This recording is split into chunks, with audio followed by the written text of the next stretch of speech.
atrasou algumas pessoas, mas em respeito a quem está aqui, eu acho que a gente pode começar. Eu tenho o grato prazer de apresentar o professor Benoit Pertamki. I'm sorry, I forgot that he's going to speak in English. And Professor Benoit is going to speak to us on the mathematical analysis of models for tumor growth. Now, there's a brief description of what he's going to say, and I think it's very interesting for us, because he's saying that we are studying more and more the growth of tissues, therefore the growth of organs, and therefore the response of human bodies to, and perhaps resistance to, certain drugs that we use to fight cancer. And this is attracting a lot of attention. And it is also a complex problem because we have different scales. You can study this problem from the molecular point of view, onto tissues, onto organs, and you can go up to the human body and what happens to the human body. And so we are going to have this presentation of this challenging subject.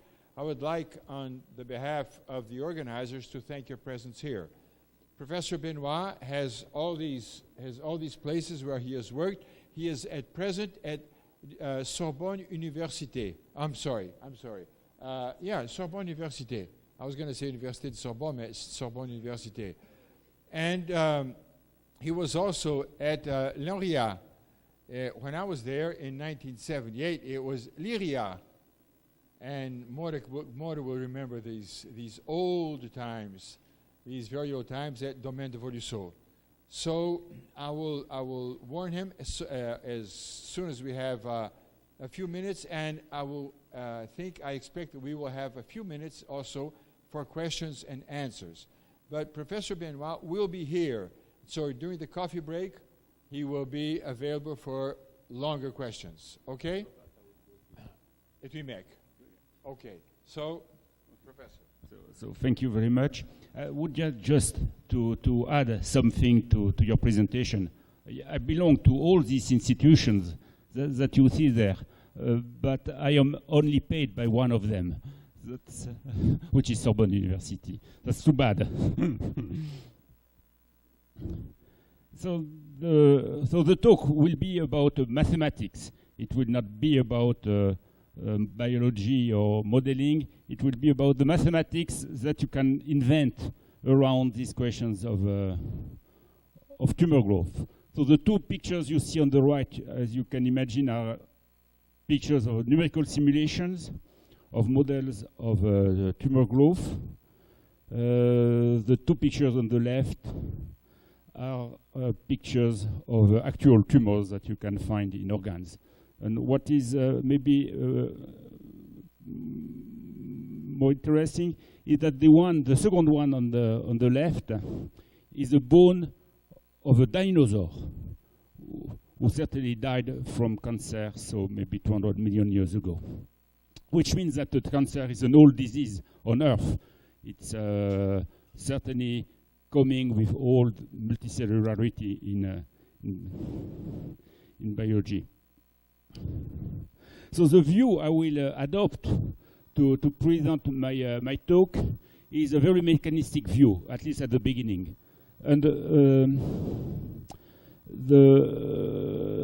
this is the view that different communities have adopted recently, and I think about physicists and mechanicians who are working on the subject, of mathematicians who try to simulate the models written by physicists and mechanicians.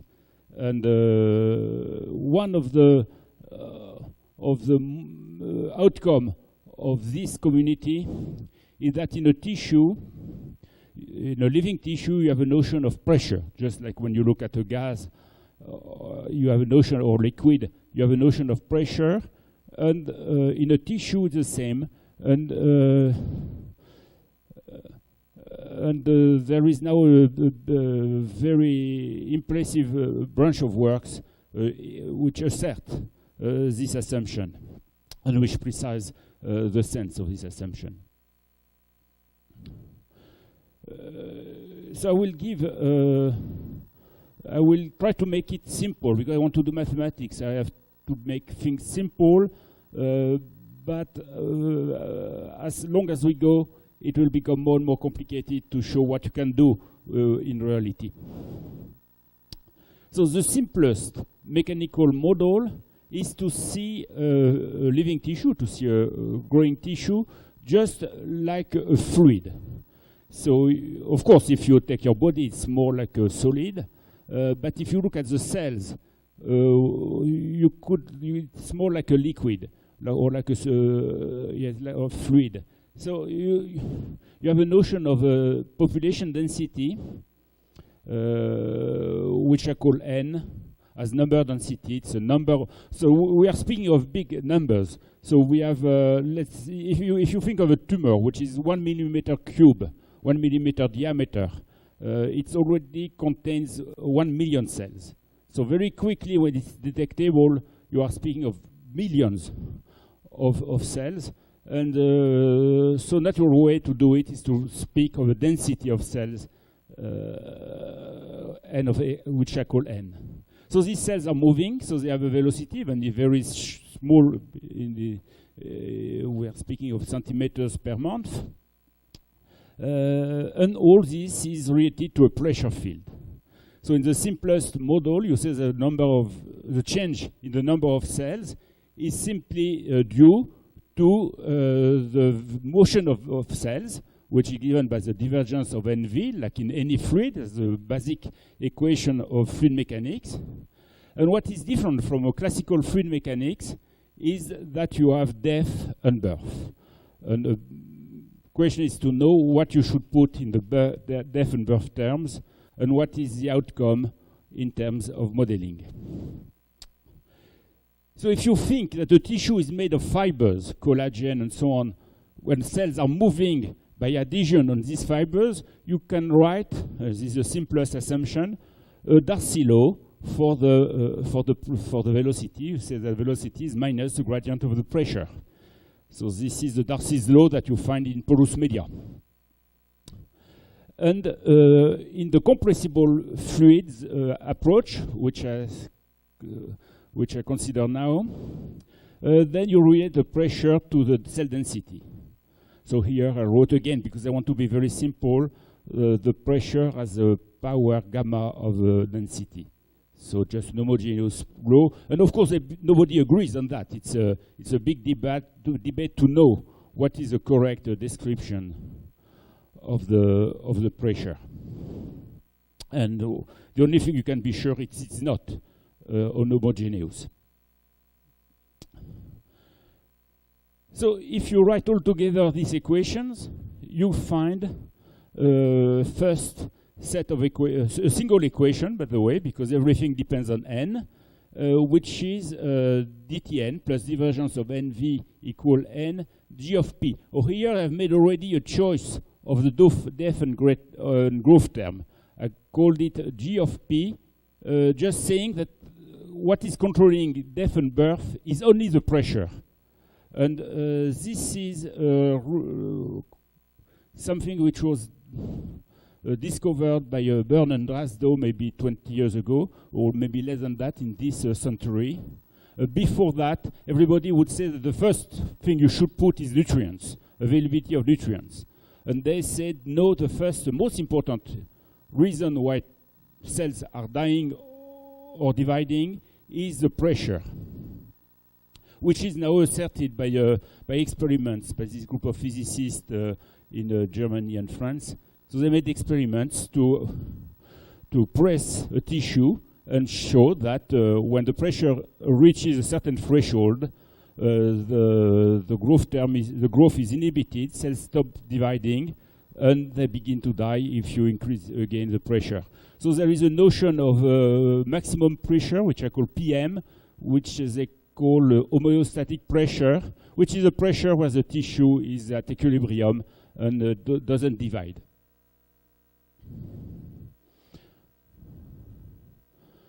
So if you look at this model in terms of partial differential equation, it's a very simple equation. We more or less know everything about it. from, I would say, the 80s, where it's a variant of the porous medium equation. So you know that you can control many things. And in the porous medium equation, what you can control is a BV norm. That's the norm of the derivative. The total variation is growing in time, but is under control. And this property comes with another property, which is that if initially the tumor is growing, its n is growing, it will never stop growing. So if dTn is positive initially, it will stay positive, which has two consequences. One, mathematics will be easy. Secondly, certainly the model is very realistic, because it means that there is no hope. And we know that there is hope. Most of the cancers are treated now. If you want to improve, there is an inequality which is much more subtle, and which tells you that the growth, the value of dTn, so the growth of the tissue, is controlled by a quantity which is minus k over t, which grows up at t equals 0, which means there is no assumption on the initial data. So whatever is the initial data, this inequality is true, and which tell you that it becomes 0 very quickly when gamma t is large. So this means that even if you don't like the assumption that initially the tissue is growing, finally this inequality tells you that finally it will grow. So there is no hope such an equation should have a growing tissue. And the other interesting mathematical object behind is that there is an interaction between the growth term, because of the constant which you see Rg, and the gamma, which is the pressure term, which is the PDE, which means that this right-hand side is not just a simple variant of the porous media equation. It's really an interaction between the two terms, which creates this exponential. So the bad thing, okay, so when I began to do that, I was surprised of two literatures which seems to ignore each other. So there is a literature which considers tissues are compressible, and there are many papers on that.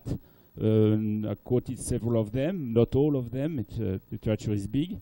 And there is another literature which I would say is maybe more applied, and especially those who really compute, they don't use that.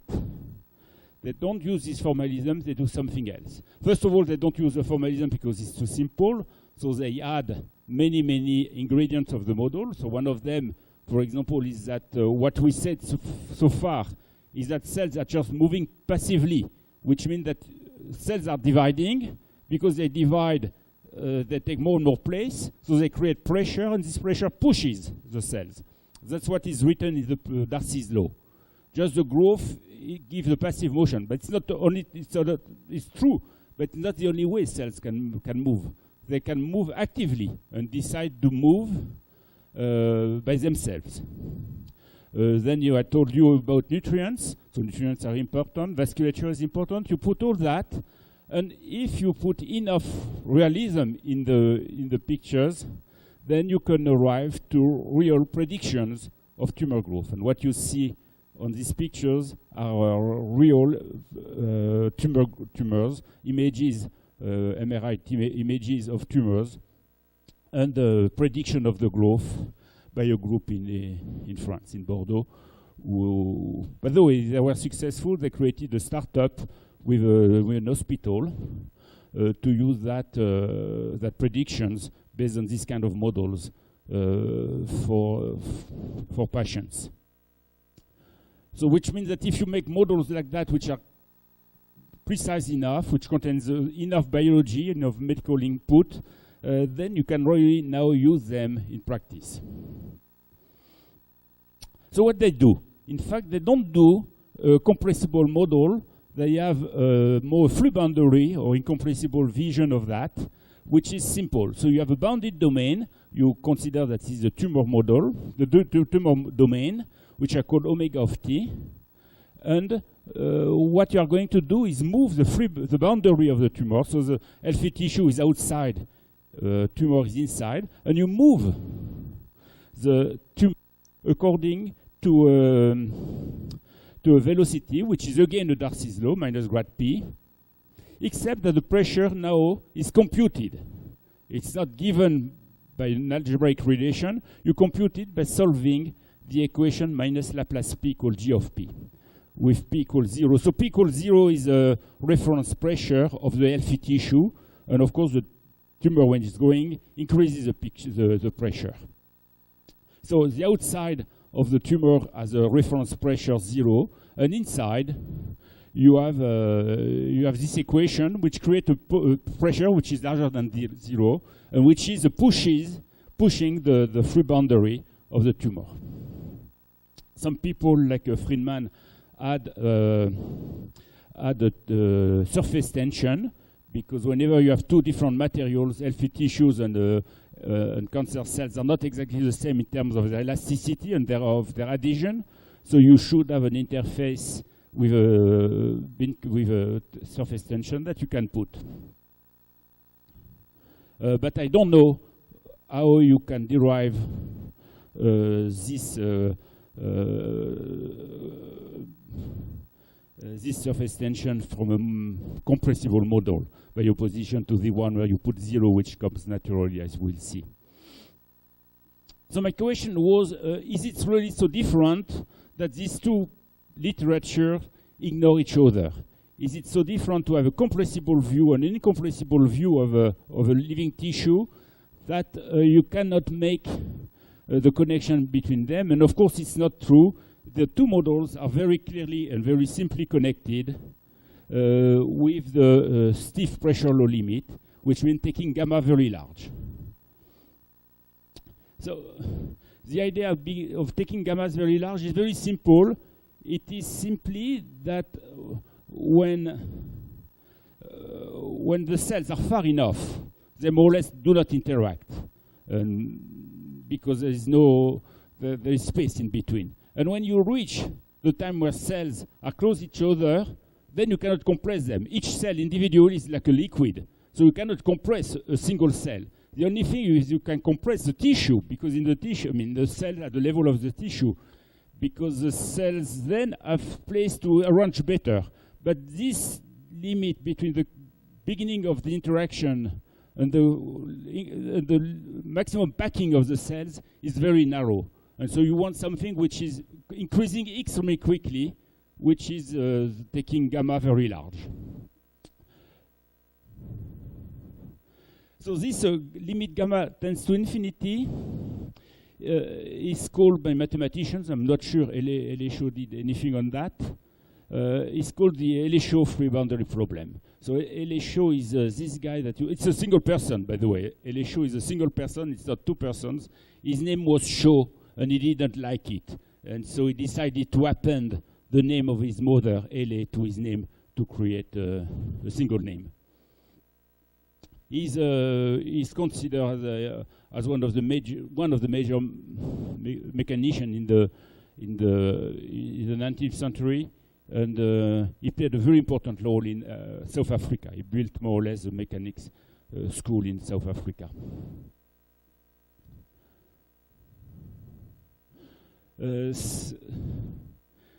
So the theorem which describes this incompressible limit is here. It's simply that you have enough. I told you at the beginning that we know many things about the equation.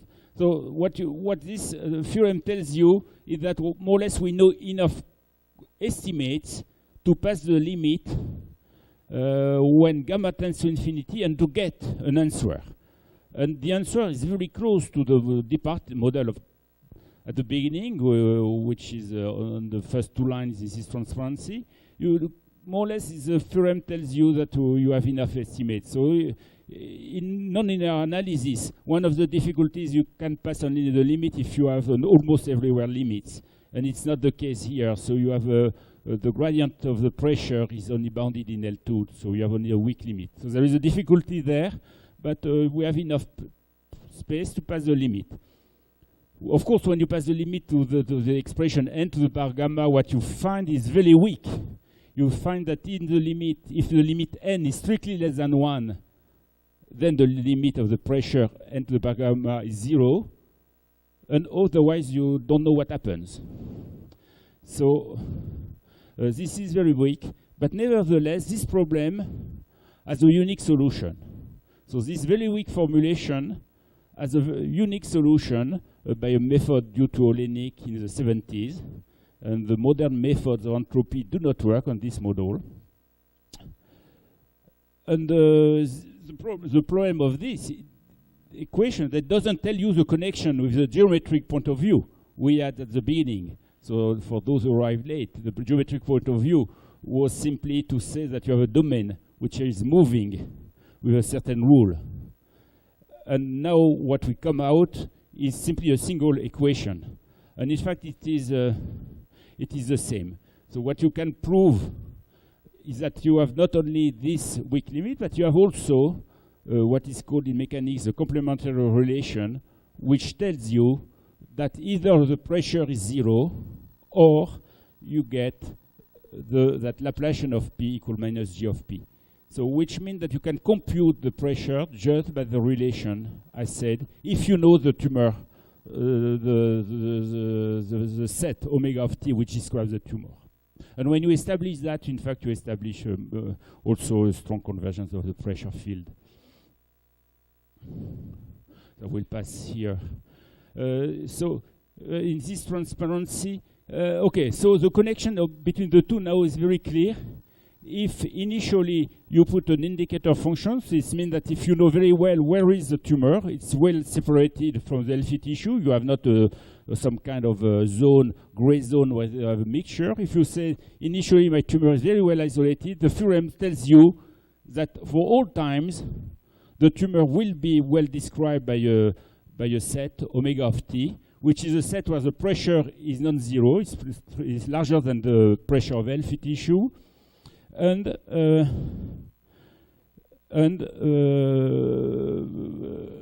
geometrical point of view and the analytical point of view are in fact the same. So you can prove all this, and I show you on this movie in a very simple situation what happens. So what you see on the left is a small value of gamma, where the pressure is in blue, the cell density is in green, but maybe you see gray. And if you take gamma larger, you see that the cell density is more or less 1 or 0. The pressure is still the same, but you see that you have a well-identified free boundary problem. So this is what you see when in this point of view. So at the beginning, the cell density is too small, though there is no pressure. So the pressure of 0 of the healthy tissue. And when the tumor is growing, when you reach a maximum packing, where the cells are completely packed, then you build up the pressure. And the pressure creates a free boundary, which is this discontinuity you see in the cell density in green. And this moves according to the rules of Elisho, which mean that the velocity is minus the grad P. And you see here I have put a gray zone where you have a mixture of healthy cells and tumor cells, and slowly the tumor cells invade. And this you can understand very clearly from the equation what is behind.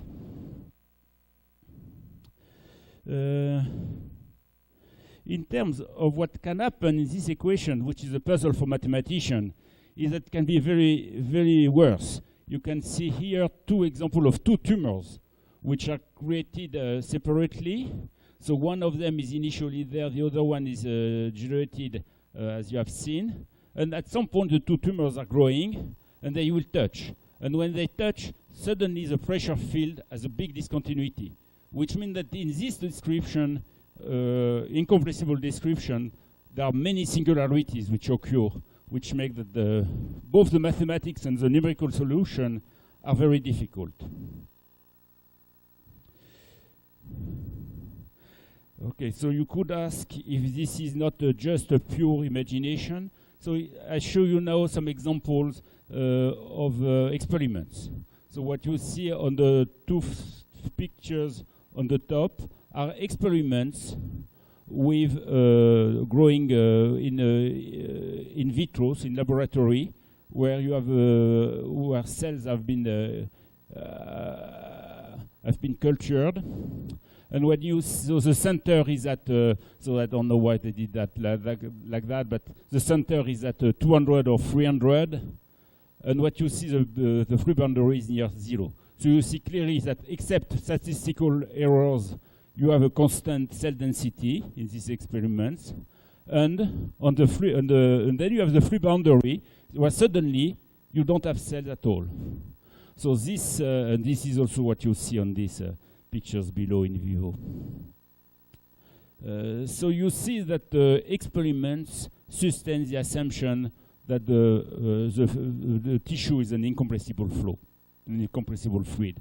What you see on the right is the same experiment, except that nutrients are not exactly in the same concentration. There is not enough nutrients in the middle of the experiments, and cells become to die.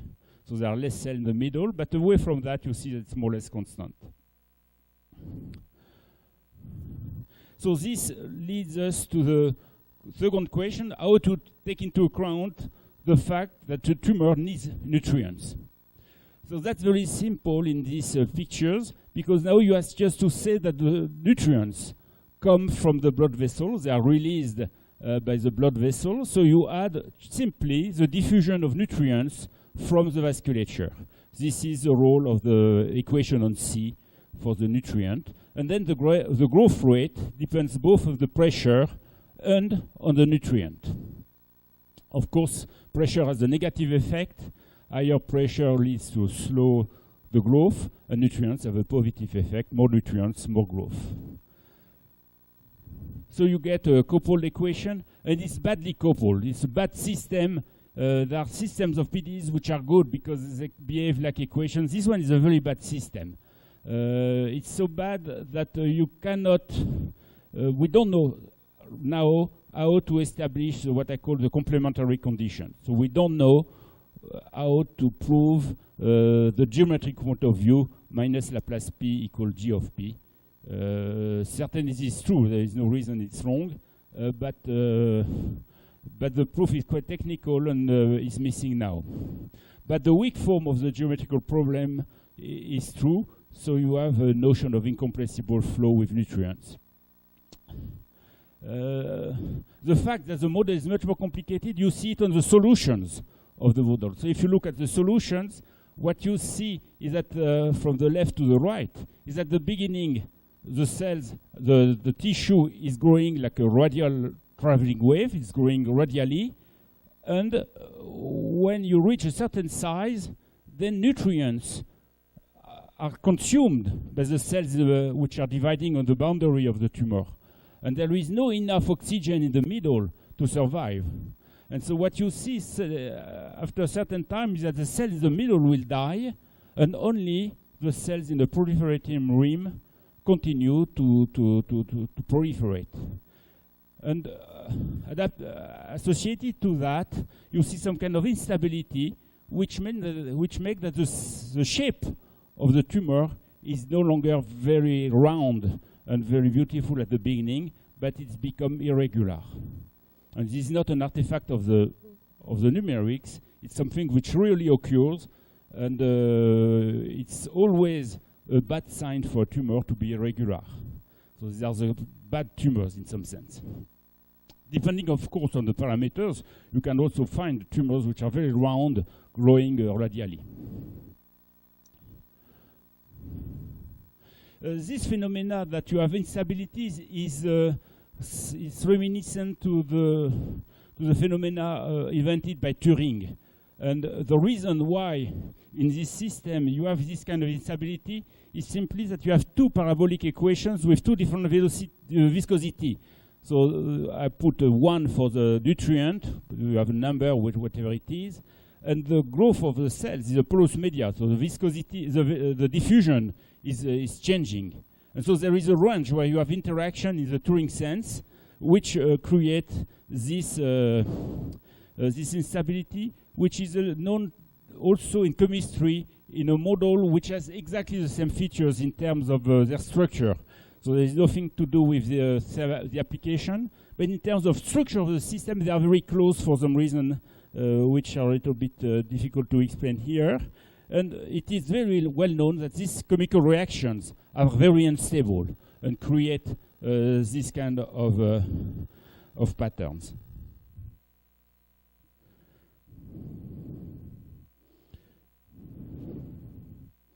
So this is what you get if you put nutrients. You change dramatically the picture. What you can do is also use that cells are moving actively. So that tumor cells acquire a mesenchymal property, which means that they will move not only by the pressure which pushes the cells when they divide, but also by a Brownian motion, which is written here like a Laplacian operator. So you have the same equation, except that you add on the top of it a regularizing effect. And so you can perform the same analysis, you can obtain all the results, but the notion of free boundary becomes much more tricky now, because when you put a Laplacian, you have a regularizing effect, which means that the cell density is becoming smooth.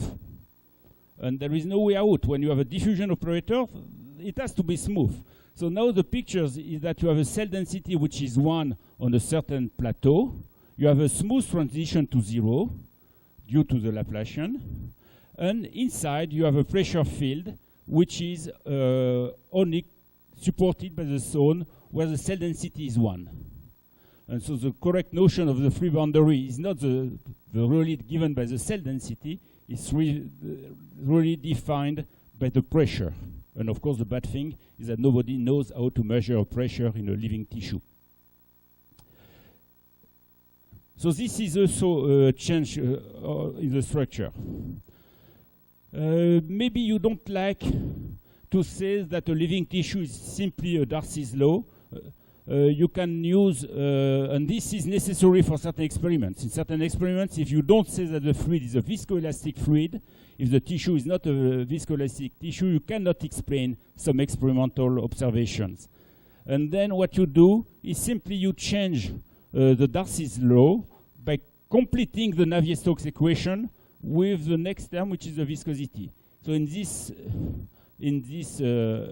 area, we always neglect in the Navier-Stokes equation the accelerating terms, the acceleration terms. It's a very slow, very slow motion with much friction. So you don't need acceleration. But viscosity is present.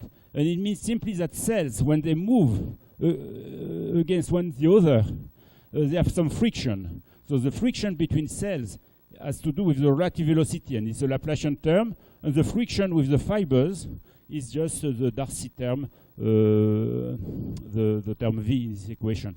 So you can do that also, and again, is the same philosophy. You think that viscosity will change, will be a positive effect, will be simpler, and you are deadly wrong, because it's a Turing effect, where the viscosity is a very bad effect. And now, even in the simplest case, you see that the pressure is discontinuous. So you generate, because of that, a discontinuity in the pressure field at the border of the tumor. And this discontinuity have nothing to do with what I explained at the beginning with the surface tension. It's a completely different phenomena which doesn't explain the surface tension.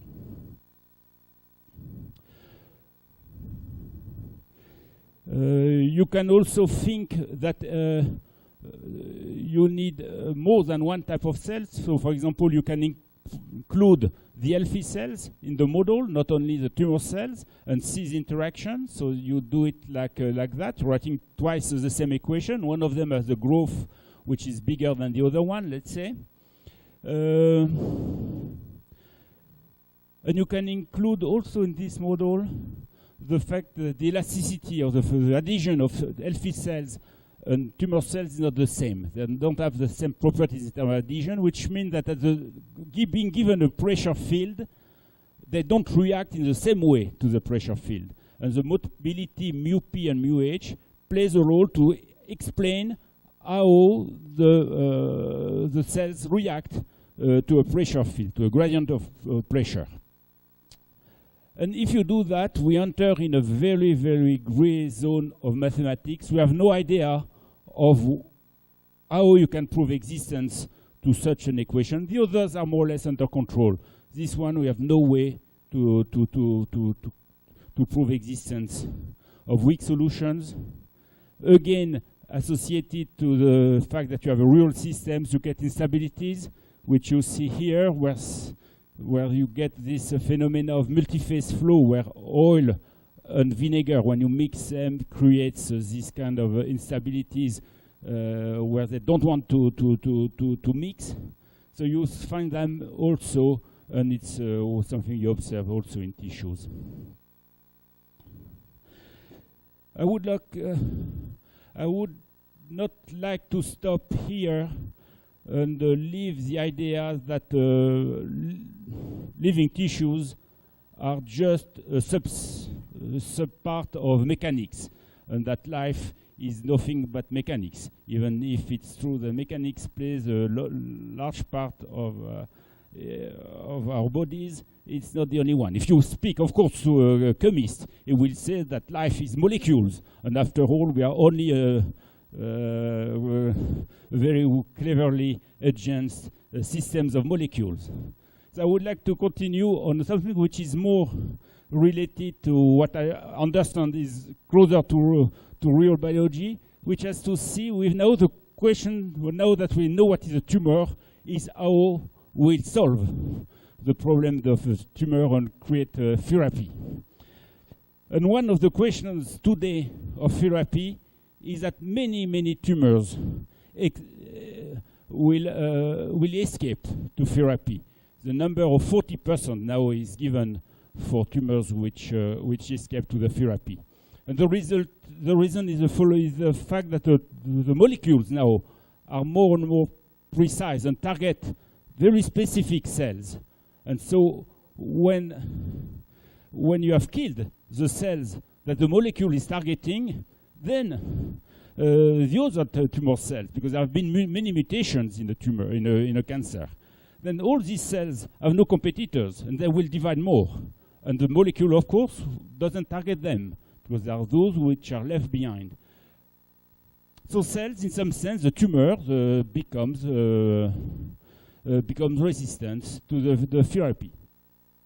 And associated to that is the idea that a tumor is not just like an object, as we saw it before, like a fluid or solid, doesn't matter, but an object which is inert and moving with rules of mechanics. Nowadays, you see more this as an ecological system which interact with interactions between the environment and the cells. And when you speak of ecology, then you have to explain some contradictions. So one of the contradictions is that in ecology, there is what is called the competitive exclusion principle, which tells you that in a certain environment, only the best, I mean that's Darwin, the best adapted, the fittest, will survive, and the other will not survive. And this is not what is observed. There is this example of an article in the very serious New England Journal of Medicine, which considered that when you do a biopsy of a tumor, depending where you take the cells, you will get different genetic outcomes, which means that you have a huge heterogeneity in a tumor.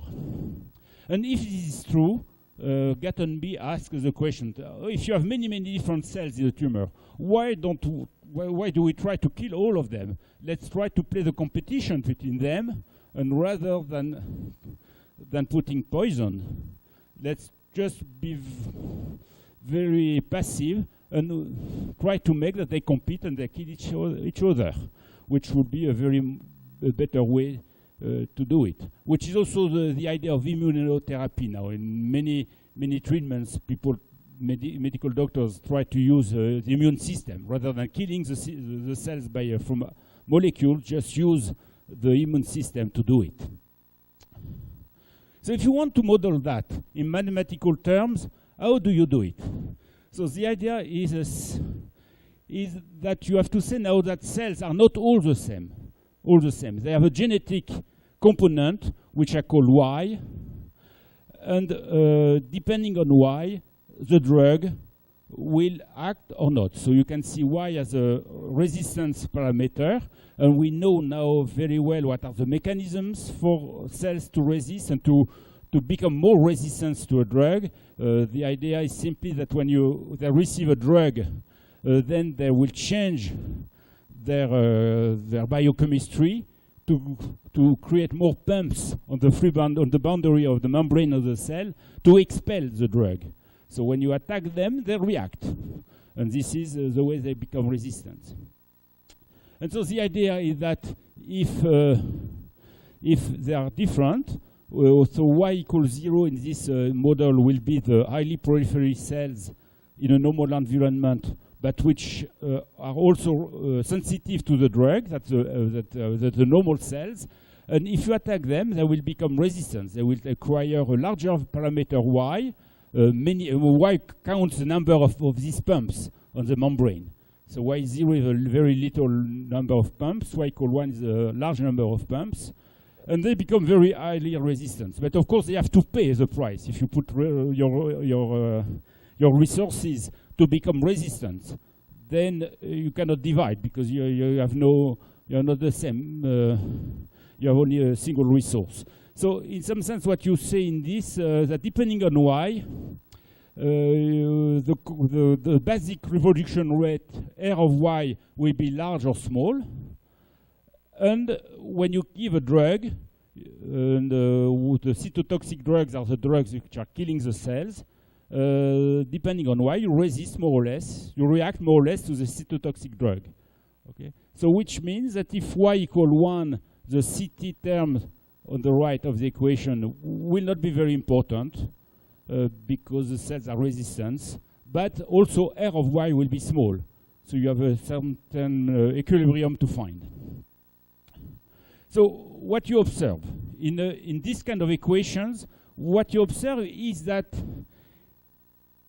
if you don't put a therapy, so if the CT and CS, so what I call the cytotoxic and cytostatic drugs, are not used, then even if you put initially very resistant cell, after some time these cells will turn to become non-resistant. This is what you see on the left.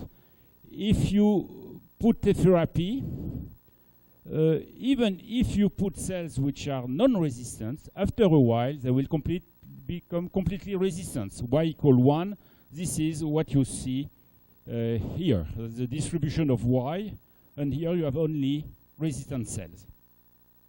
And here you have the time evolution where you go from Y equals 0 to Y equal 1. So all the cells will become resistant just by adaptation, Darwinian adaptation, because the resources are enough. You can compare that to measurements. You can measure the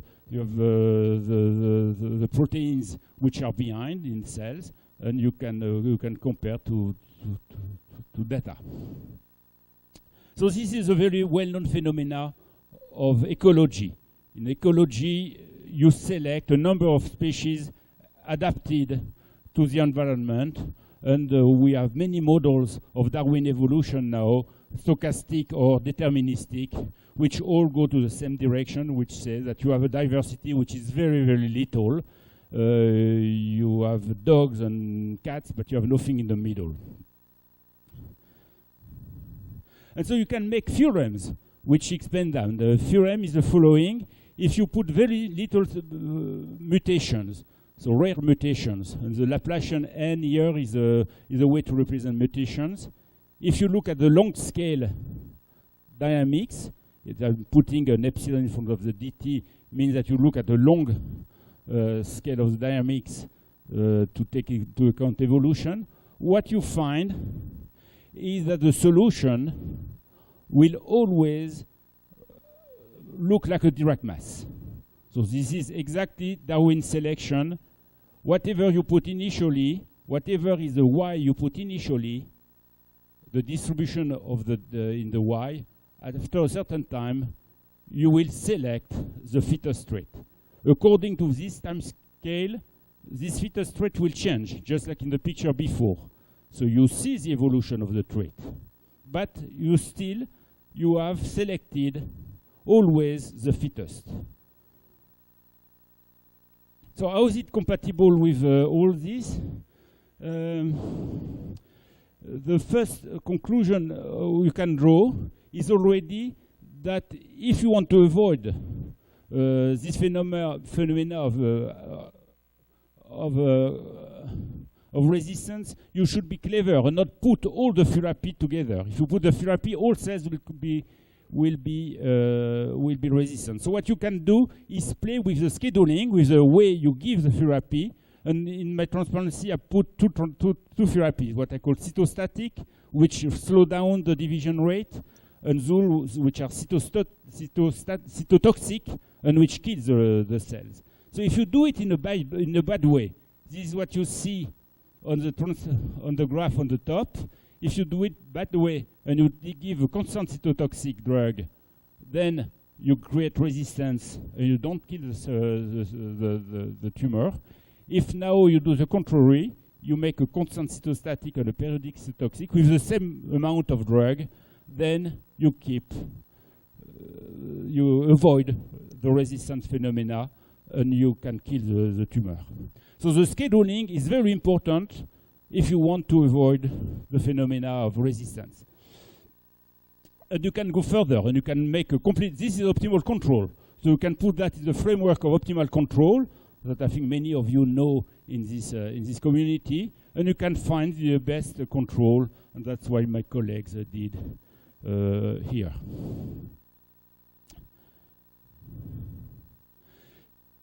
So how do you explain now heterogeneity? So now we know what is resistance. How do you explain heterogeneity?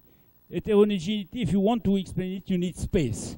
So we need to put together the first part of the talk where you have how cells are dividing and invading space and how they react as a genetic reaction to the drug.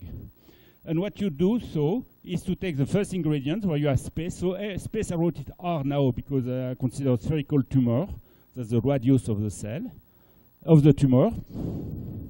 And so now you have both the division and the interaction with nutrients through the blood vessels, and you have the adaptation to the environment. So you get a model like that, which is a little bit complicated, but which doesn't say more than what we already know. The nutrients come from the vasculature, it's diffused in the tumor, and it has difficulties to reach the center of the tumor. Because the blood, okay, when the tumor is growing, it pushes the tissue around it. And so it also pushes the blood vessels.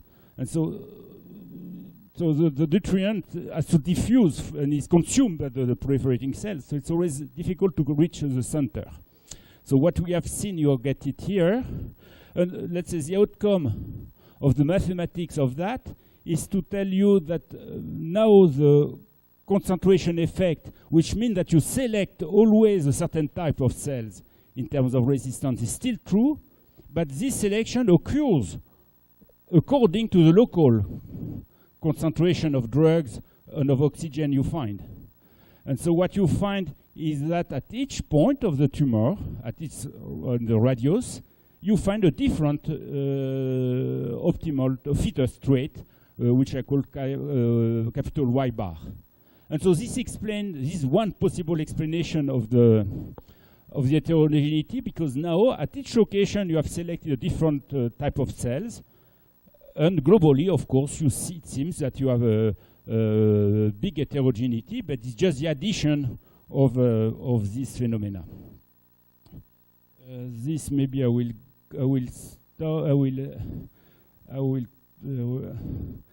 go further. So these numerical experiments explain that.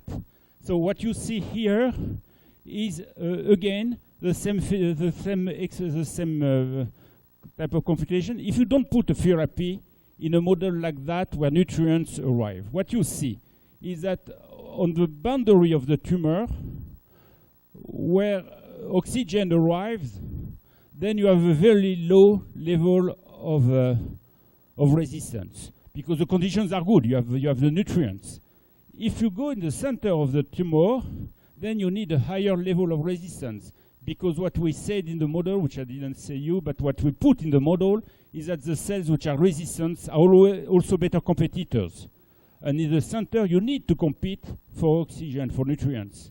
And so here you select cells which are a little bit more resistant, because they are better competitors. And the outcome is that you have a diversity of cells, which you see here in terms of the genetic trait Y. So you have all this distribution of cells. If now put a therapy, so the therapy arrives like the blood from the blood vessels, so it arrives to the boundary of the tumor. So what you see now here is that you have a high level of resistance on the boundary of the tumor, because cells have to resist to the therapy, which is a major phenomena which occurs now. And if you go inside, the conditions are still bad, but you don't need to compete to be so resistant. You need just to compete for the nutrient, and then you get more or less the same level than here. And so you see the distribution like that of genetic trait along the tumor. And what you see here is a repartition of the traits, which is much more narrow here than in the healthy tissue, and without therapy. And this is also something which is well known to medical doctors, that when you put therapy, you also select more. You have less diversity in the tissue. All right, so I want to stop here because we have to go to the other building for the next talks. So I wanted to say that behind this question of biology, which are very complicated, you can make mathematical models, which can come from mechanics or more from biology. And that these models there are many open questions. I mentioned a few of them, but there are many questions that we don't understand in these nonlinear models. Most of them come with small parameters. You had epsilon, nu, and so on. These small parameters are just there because we are speaking of different scales, from the molecule to the cell to the organ. You have to the body. You have many scales. That we have always to face to complex phenomena, and the complexity here means that you don't have a single equation at the beginning where everything is simple. You have complex phenomena which are really related to instabilities, and most of these difficulties come from the fact that you have systems.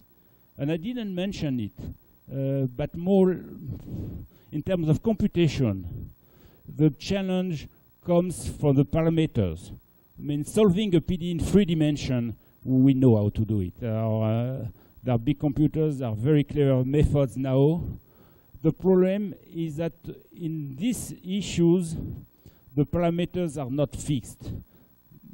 You all know the parameters of physics. You know the value of the Planck constant. I'm not sure if you know it, but I'm sure you know the speed of light. That everybody knows. I'm sure none of you knows the speed of division of your cells. All your cells are dividing, and I'm sure you don't know. And the reason you don't know is that it's a bad question, that there is no answer. So it depends on many things, day or night, if you are healthy, if you have been eating, and so on. All this occurs in the division rate. And so when you want to compute these models for patients, all patients are different, and all the parameters change in the day. And so what you have to think of that are PDEs with distribution of parameters. And so the challenge is to compute 3-dimensional solutions with distribution of parameters and of many parameters. So this makes the difficulty in terms of computations. I stop here. I would like to thank my collaborators on this that you see here. Their names is here, and thank you for your attention.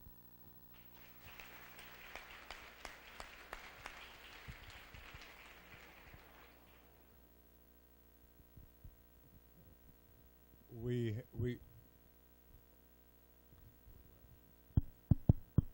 We have to leave here at 3 o'clock, so in time to be at IMEC for the 3 o'clock sessions. So I would like to say sorry to Professor Benoit, but I would also like to tell you, to challenge you, to contact him at IMEC. And his work does not only attain to tumor growth, but population dispersal, population feedback, and biological networking. And so you have anybody in biomathematics and in numerical analysis, which made us very curious what you used. I think we would have a chance to ask him and speak to him. And I would just use our extra minute before we leave here to thank him again with our round of applause.